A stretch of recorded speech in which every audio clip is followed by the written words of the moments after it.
comenzamos una nueva serie llamada Adoración. Albert Thorvaldsen terminó su famosa estatua de Cristo e invitó a un amigo a verla. El escultor danés había hecho esta estatua con la forma de Cristo, con los brazos abiertos, pero con la cabeza hacia abajo.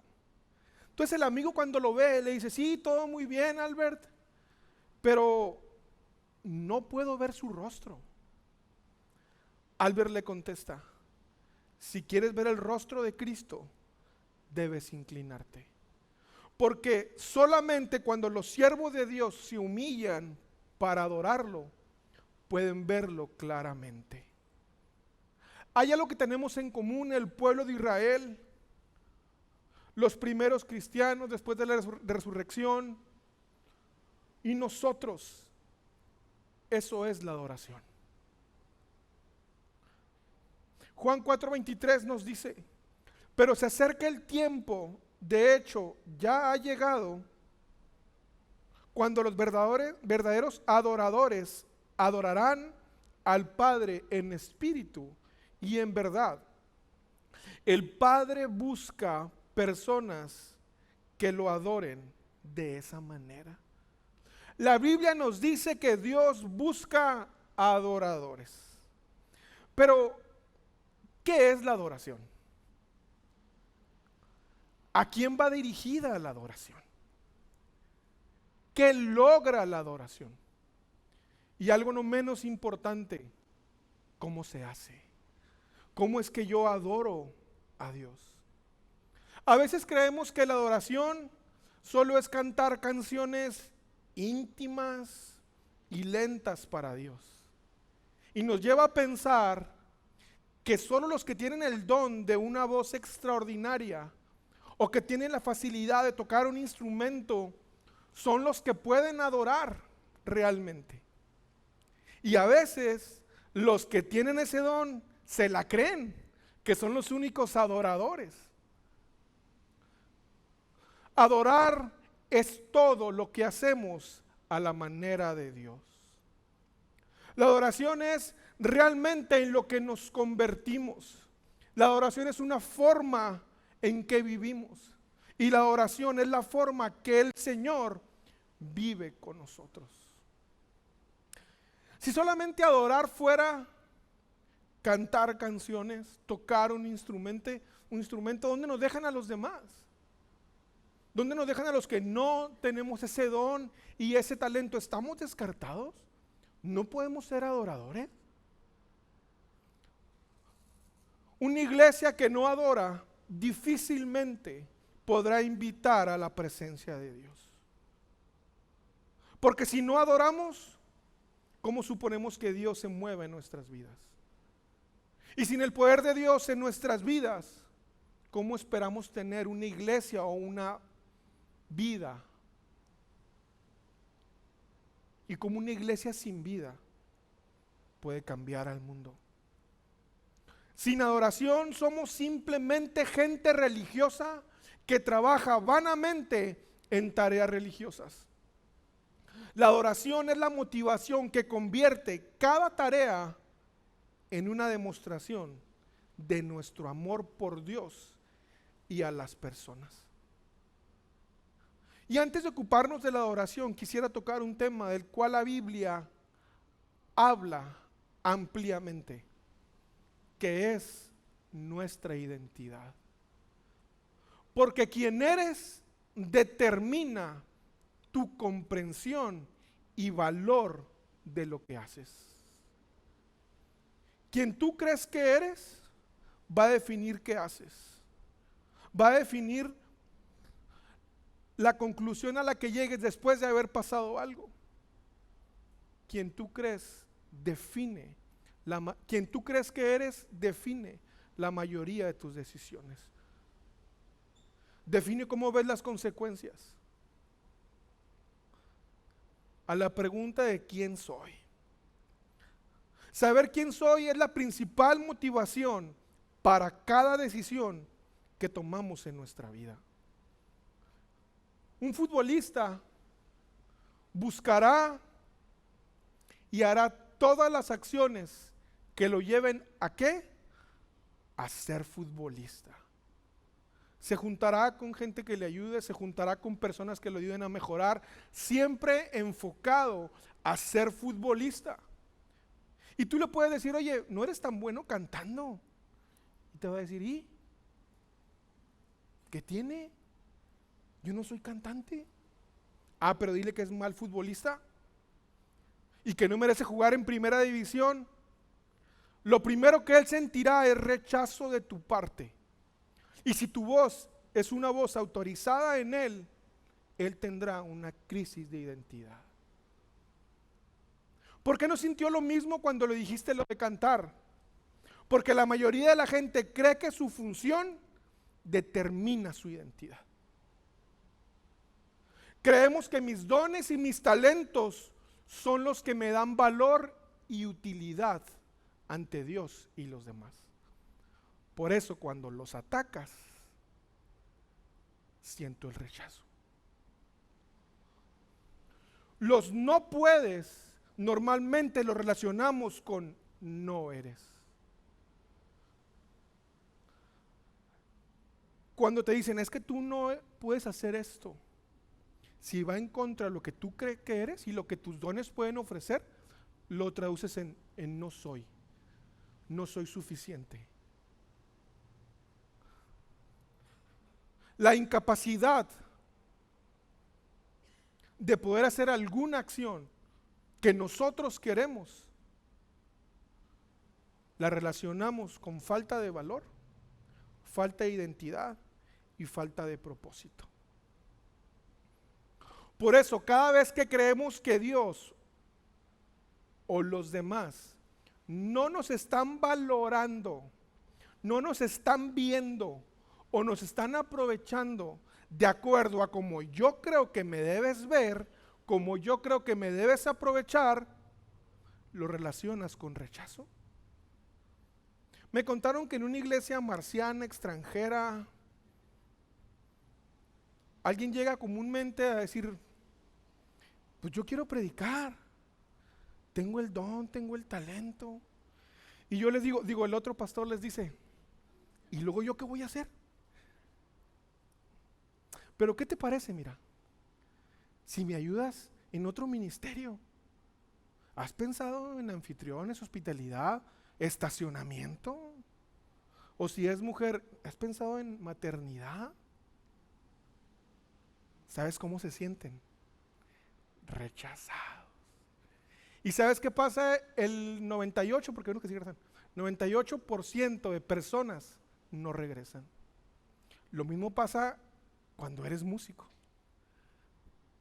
Yo toco, yo hago esto, es que mi don y mi talento, sí, nadie lo niega que lo tengas. Y nadie niega que Dios te quiera utilizar en esa área. Pero cuando te decimos que no, por una necesidad de la iglesia, lo tomas como rechazo. Es que no me quieren, es que no me valoran, porque estamos yendo en contra de tu identidad, de lo que tú crees que es tu identidad. Y todo esto tiene un origen aceptable y común que todos tenemos, que es el querer ser usado por Dios. ¿Usted quiere ser usado por Dios? Contésteme. La mayoría diríamos que sí, pero ¿a usted le gustaría ser usado por el gobierno? ¿Le gustaría ser usado por la iglesia? ¿Le gustaría ser usado por sus amigos? ¿Verdad que como cambia la cosa? Porque cuando alguien a usted lo usa, lo trata como herramienta, no como persona. Por eso cuando creemos que Dios no nos está usando como yo quiero que me use, caemos en crisis, porque pensamos que no tenemos valor. Le tengo una noticia, Dios no quiere usarlo, Él quiere conocerlo. Dios quiere conocerlo y quiere ser conocido por usted. Dios usó a Faraón, pero conocía a Moisés. Dios usó a Saúl, pero conocía a David. Dios usó a Judas, pero conocía a Jesús. Dios no nos creó para usarnos. sino para conocernos y que lo conozcamos. Dios puede usar cualquier cosa. Usó hasta una burra para hablarle a un profeta, pero envió a su hijo para poder tener una relación con personas, no con objetos. Para que Dios nos use no es necesario ser sus hijos, pero para relacionarse con nosotros sí es necesario. La religión nos enseña a vernos como herramientas. Si lo hacemos bien, entonces somos agradables y útiles para Dios. Pero si lo hacemos mal, no servimos para nada. Y podemos ser dejados de lado o desechados. Porque entonces Dios elegirá una nueva herramienta que funcione mejor que nosotros. El mayor problema en las iglesias es que tanto las personas como los líderes, pastores, como usted lo quiera llamar, se ven mutuamente como herramientas que puedan usarse y desecharse cuando ya no funcionan. Hemos caído en el engaño de que somos desechables y con fecha de caducidad, solo porque no me usan de acuerdo a lo que yo creo que son mis talentos. Vez tras vez veo personas que piensan, es que el pastor no me está usando, la iglesia no me está usando, no me está poniendo donde yo quiero estar, donde mis dones y mis talentos me dicen que quiero estar. Y como no estoy ahí, es que ya no me quieren, es que ya no esto, es que ya no tengo valor. Ya no me usan como yo quiero. Entonces ya no me aman, no me estiman, ya no valgo. Si usted algún día cree que alguien le ha quitado su función y propósito en la iglesia, quiero decirle que nadie puede robarle eso. Nadie puede tomar el lugar de otros. Usted tiene un plan definido para usted. Si usted piensa eso, está queriendo vivir la vida de otros. Y ese problema no es de la iglesia, es suyo.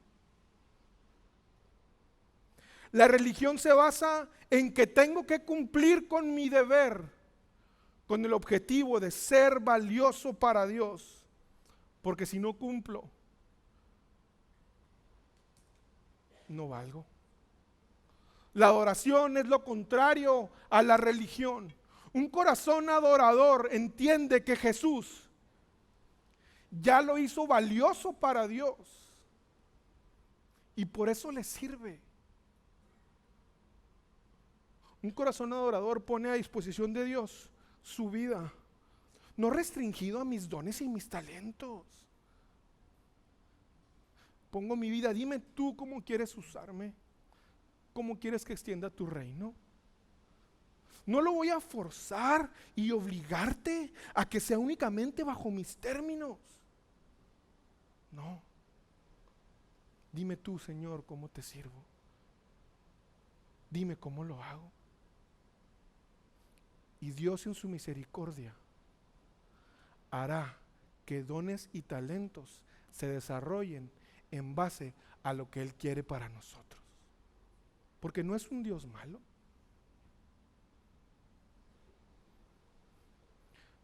La religión nos enseña que nuestra función determina nuestro valor y nuestra identidad. Soy porque hago. La adoración nos enseña que nuestra identidad determina nuestro valor y nuestra función. Yo hago porque soy. Dios determina nuestra identidad. No lo que mi cabecita loca piensa, no lo que mi carne me dice, no lo que otros me dicen, no lo que leo en otras partes. Dios determina mi identidad, yo lo crea o no.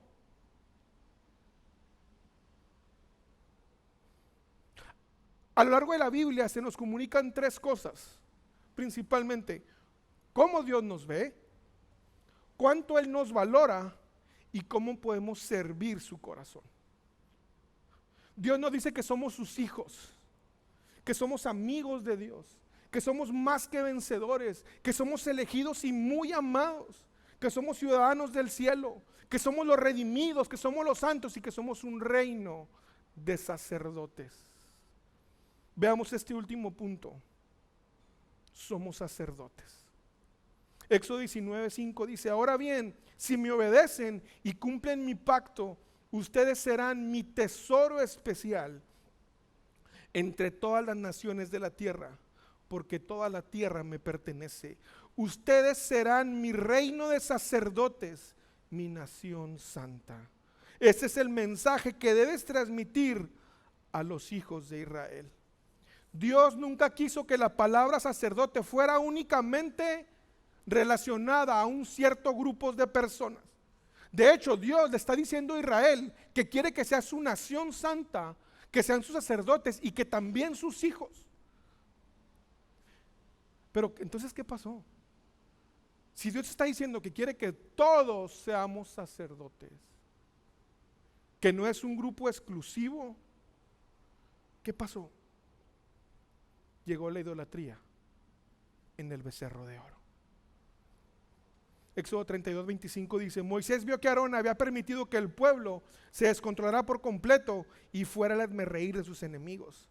Así que se paró a la entrada del campamento y gritó: todos los que están de parte del Señor, vengan aquí y únanse a mí. Y todos los levitas se juntaron alrededor de él. Versículo 29. Entonces Moisés le dijo a los levitas: hoy se consagraron a sí mismos para el servicio del Señor, porque lo obedecieron aún cuando tuvieron que matar a sus propios hijos y hermanos. Hoy se ganaron una bendición. El pueblo se descontrola, los levitas dicen: yo voy a honrar a Dios. Tal vez ahora no tengamos que matar hermanos ni familia, pero ¿qué tal apagar lo que estás viendo? Porque eso deshonra a Dios. ¿Qué tal guardar silencio? Porque lo que vas a decir ofende a Dios. ¿Qué tal cuando tenemos que escoger entre honrar a Dios o suplir mis caprichos? Los levitas fueron los únicos que amaron y honraron a Dios más que a la sociedad y su entorno. Por eso Dios los consagró, que es apartarlos como santos, y los bendijo. Pero como siempre que hay algo donde el humano está interviniendo, eso poco a poco se fue corrompiendo. Y desde ahí, el oficio sacerdotal se volvió lo más exclusivo de la tierra. Porque después vinieron tiempos donde la gente no podía leer la palabra en su idioma. Nadie podía relacionarse con Dios porque la palabra estaba en latín nada más. A la gente era enseñado en un idioma que no podían entender. Entonces el sacerdote empezó a traer la atención a sí mismo. Porque como un pueblo va a adorar a alguien que no conoce. Y fíjate lo que pasaba en la Edad Media.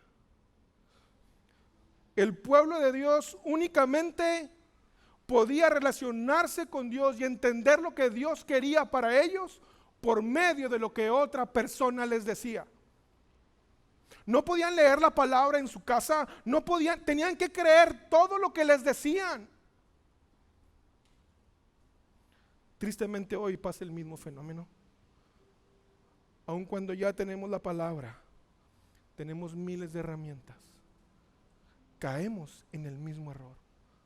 Únicamente venimos y nos relacionamos con Dios y conocemos de Él únicamente por lo que se predica en una plataforma.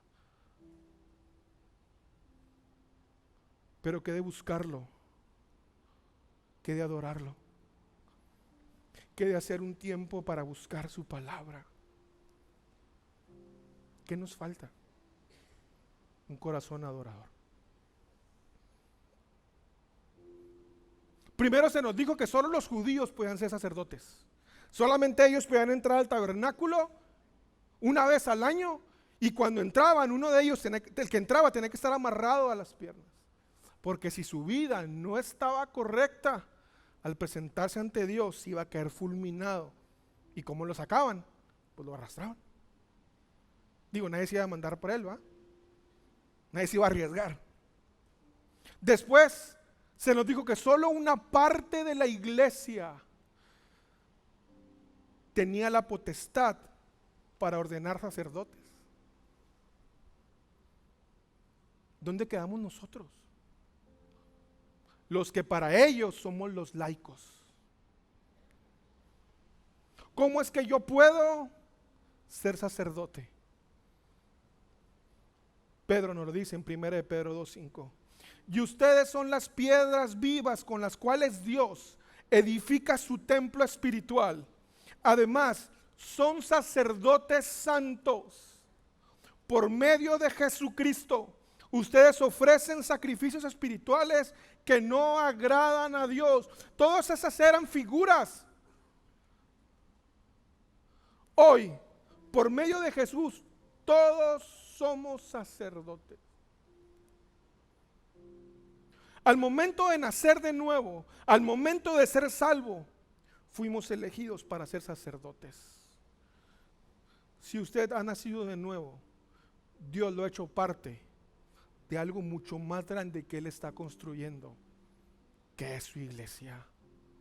Usted es sacerdote porque es un hijo de Dios. Los sacerdotes están hechos para adorar a Dios y ayudar a otras personas a adorar a Dios. ¿Qué funciones tiene un sacerdote? ¿Qué funciones tiene? ¿Qué es lo que Dios espera de ellos? Número 1, llevar la presencia de Dios. El sacerdote era el encargado de llevar el arca del pacto, que representa la presencia de Dios en la tierra. Representa el trono de Dios en medio de su pueblo y representa la gloria de Dios. El trabajo de un sacerdote es ser un trono viviente en el que se transporta el rey.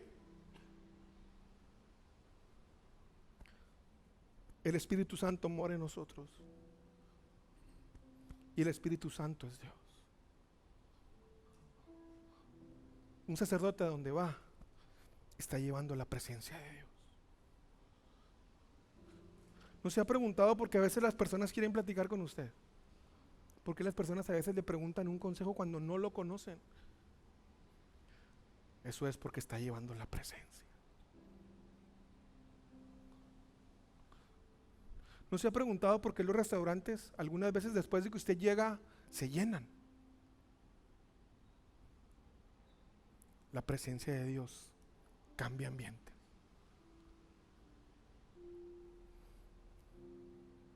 Segundo de Corintios 4:7 nos dice: ahora tenemos esta luz que brilla en nuestro corazón, pero nosotros mismos somos como frágiles vasijas de barro que contienen este gran tesoro. Esto deja bien claro que nuestro gran poder proviene de Dios, no de nosotros mismos. La vida, los afanes puede hacer que se nos olvide esto.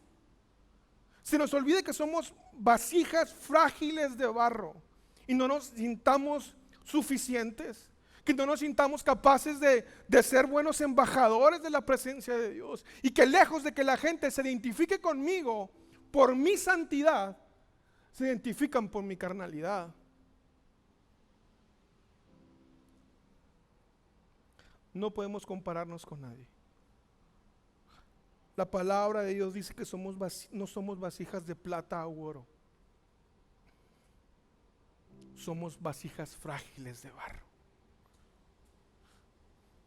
Lo que importa es que como vasijas frágiles, Dios nos toma en sus manos,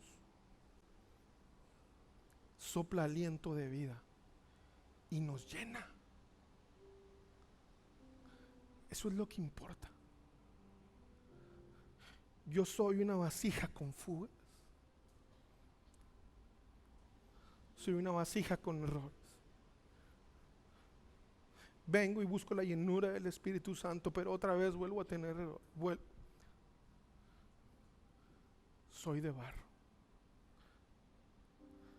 Lo que mi cabeza no puede entender es cómo Dios usa mis fugas, mis errores, para regar a los demás con su gracia.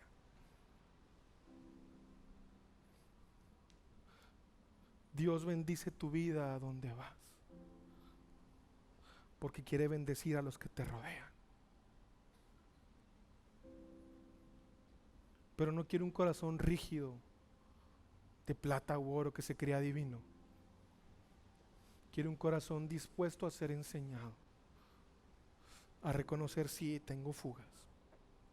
Yo soy, Señor, yo fui.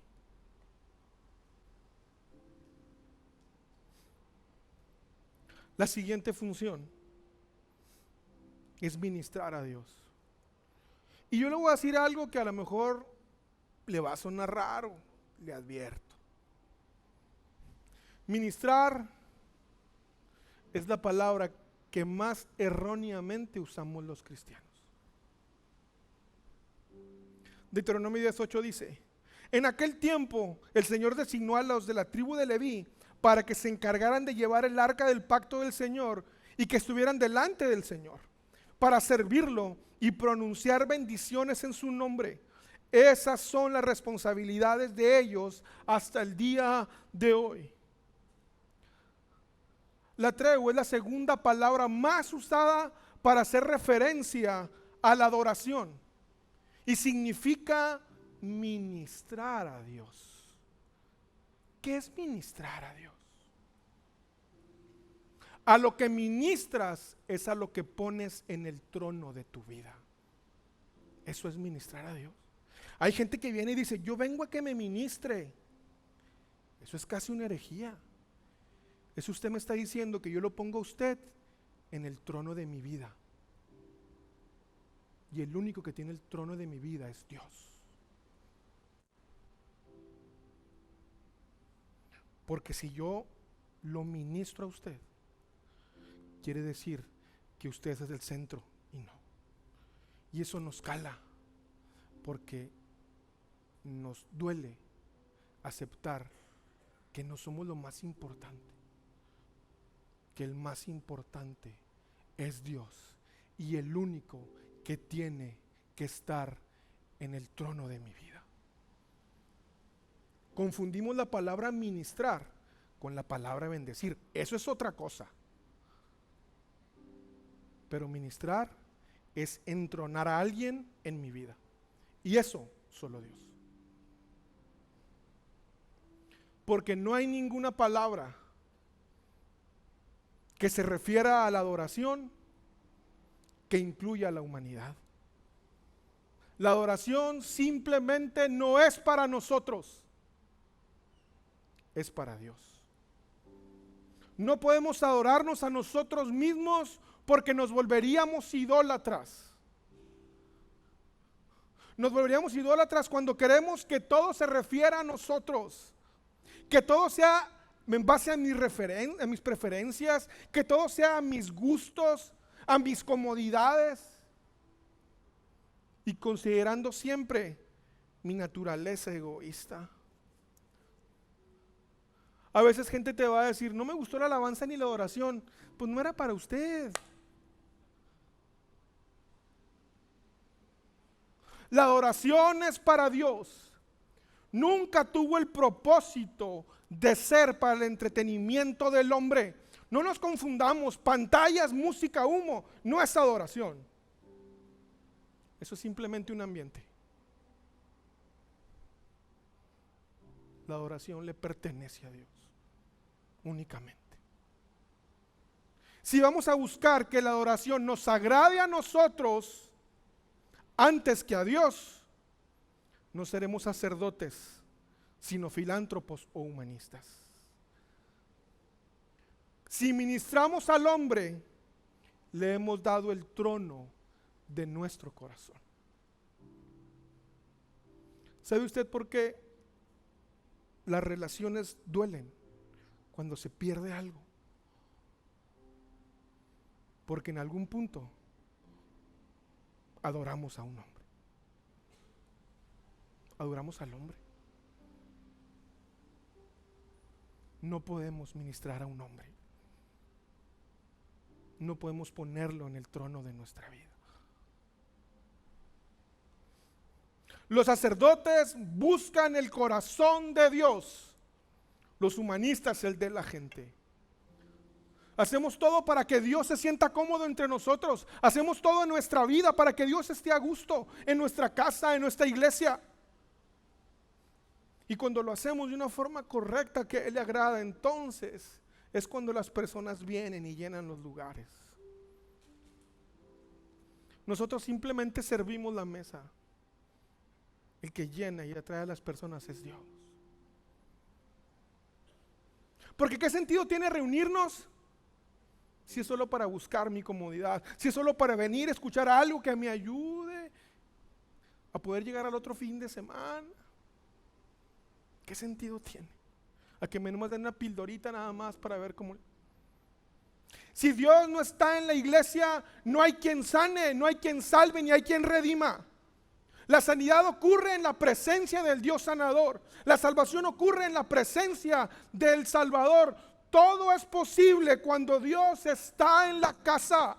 Y cuando Dios está en la casa, lo que hacemos los sacerdotes es decir: Señor, aquí estoy. Tú dime qué hago, tú dime cómo lo hago, Señor. Tú me diste este talento y este don, pero ¿quieres que lo use de esta manera? Porque Dios es el que cambia vida. Dios es el único. Y si Dios no está, no vale la pena. Una vida sin Dios, una iglesia sin Dios, no vale la pena. Únicamente nos volvemos en gente que hace cosas nada más sin sentido. La adoración le da sentido a nuestra vida. Y no estoy hablando únicamente de cantar. Esa es una parte. La tercera función es bendecir al pueblo, que es la que comúnmente confundimos con ministrar. Normalmente cuando queremos bendecir a alguien, ¿qué es lo que pensamos? Yo veo a alguien que le está doliendo algo, ejerzo una acción para que inmediatamente le deje de doler y se sienta bien. Y claro, en cierta parte está bien. De ahí vienen los comentarios de que la alabanza, el mensaje me bendijo porque yo traía algo y eso y me sentí bien. Fue de bendición, queriendo decir que nos hizo sentir bien. Pero esta apreciación no está completa, porque la bendición bíblica no solo fue dada para que la gente se sienta bien, ni tuvo el propósito de causar un cambio de ánimo inmediato. No solo es eso. ¿Le ha tocado ver cuando alguien se ha dislocado un codo, un tobillo? Yo he visto que los médicos lo que hacen es, ¿y qué te pasó? Y ¡pum! De repente le hacen el cambio. ¿Le dolió? ¿Verdad que sí? ¿Fue agradable? ¿Verdad que no? ¿Lo bendijo? ¿Verdad que sí?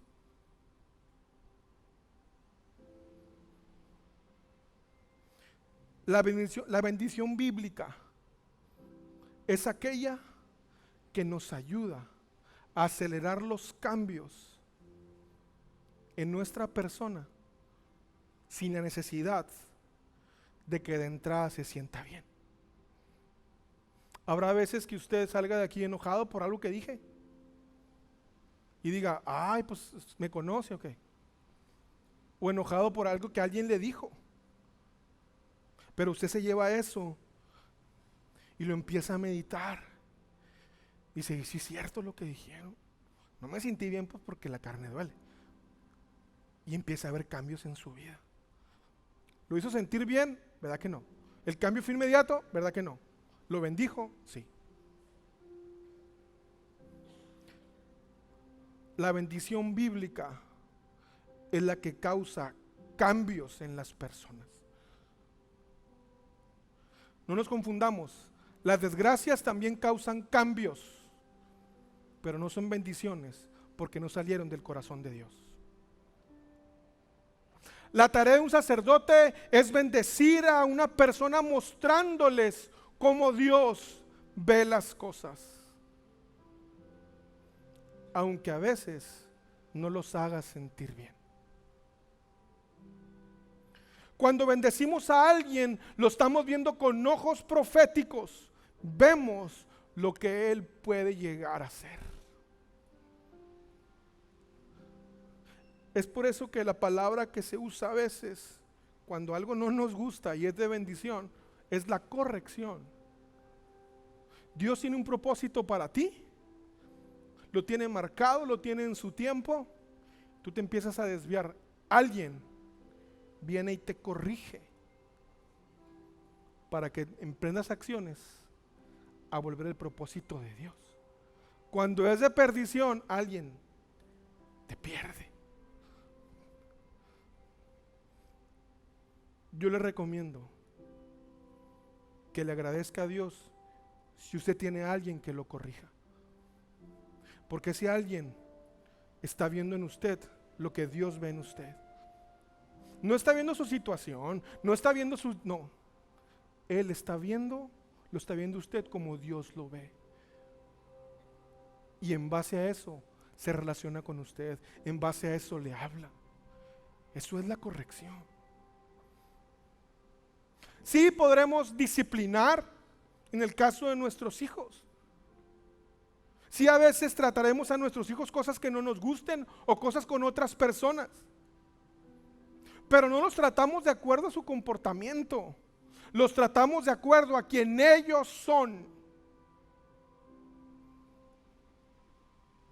Y podremos disciplinar, podremos hacer muchas cosas para corregir, pero siempre nuestras palabras, nuestras acciones y el corazón siempre estará apuntado para acelerar el proceso de que se conviertan en lo que Dios quiere que se conviertan. Un sacerdote trata a las personas como Dios dijo que van a ser, no como son ahora. Y quiero terminar con la bendición sacerdotal por excelencia del Antiguo Testamento, que es número 6:23. Diles a Aarón y a sus hijos que bendigan al pueblo de Israel con la siguiente bendición especial. Que el Señor te bendiga y te proteja. Que el Señor sonría sobre ti y sea compasivo contigo. Que el Señor te muestre su favor y te dé su paz. En esta bendición que Dios nos ha dado como hijos, como sacerdotes, todos encontramos un destino, encontramos protección, encontramos la gloria de Dios, encontramos su favor inmerecido, encontramos intimidad con Dios y la paz que sobrepasa todo entendimiento, independientemente de mis circunstancias.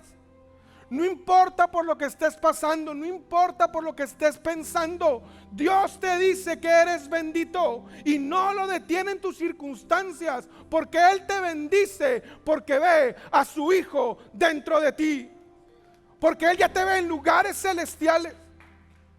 Él no te trata como eres, Él te trata como lo que vas a hacer. Dios no solo está levantando una novia para su hijo, Él está ordenando un sacerdocio para el mundo. ¿Qué pasaría si cada persona en este lugar se viera a sí mismo como un sacerdote? ¿Cómo cambiaría nuestra vida? ¿Cómo cambiaría nuestra casa? ¿Cómo cambiaría nuestro trabajo? Si cada quien tomara el lugar de decir: yo soy sacerdote de Dios. No soy lo que mi mente me dice, no soy lo que mi cartera me dice, no soy lo que el mundo me dice, yo soy sacerdote de Dios. Solo un hijo de Dios puede tener intimidad profunda con el Padre. Y solo un hijo de Dios que sea sacerdote de Dios puede llevar a otros a esa intimidad profunda. Quiero que cierres tus ojos y me ayudes a hacer esta oración personal. Señor, te pedimos que nos bendigas y nos guardes. Haz resplandecer tu rostro sobre nosotros.